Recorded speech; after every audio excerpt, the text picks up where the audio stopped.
Hello everyone and welcome. Today I'd like to share with you this system which we have right here. I put together for a friend of mine. We salvaged some of the components from his previous build and we had to buy only the power supply, the graphics cards and the CPU. And I'm quite happy with the final result. I mean, we got these components for a really good price. I'm not going to mention for how much I got them because I've seen here countless times. Popular and famous YouTubers, they do such systems and then they mention it's very popular to put on YouTube now batches for 100, for 150, for 50, for 200, and then what we all see is those components get the price extremely inflated. So I won't do it. My suggestion to you is you look on different platforms, you make an average price and then you try to get it for less than that. Okay, now how does it game?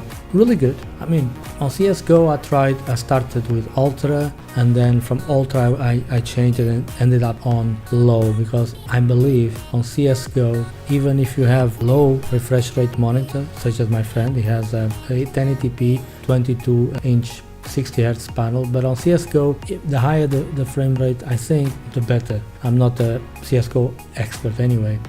Destiny 2, it's a game that I really likes. I played the Destiny, the first one, on PlayStation, so I tested Destiny 2. I also started on Ultra, but in the end I also decided to leave it on low in order to get those 60 frames per second. And even on low, it looks amazing and it was running flawlessly. As you can see here, it was incredible. I mean, on highly populated scenes such as this one with shooting going on, explosions, it's better to leave it on low. And the bottleneck here was really the graphics card. I mean, it was hitting all this 100% of usage, and the CPU still has a lot of margin to grow. I mean, in the future, if you want to upgrade, it will be fine for a GTX 1050 Ti, for example.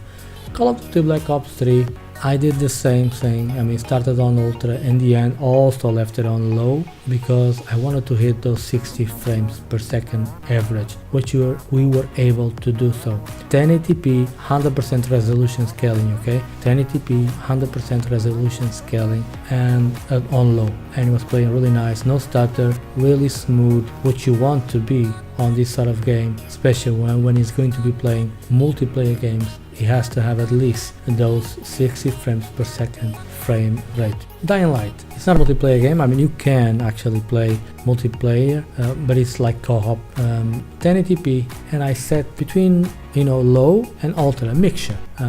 And 1080p as well, 100% scaling. One thing though, I put the distance to the absolute maximum, guys, maximum. So look at this, it's now on that mixture and it's amazing. Looks really good, no stutter, really smooth play. It's amazing. Anyway guys, thank you very much for watching and I'll see you on my next build. Thank you.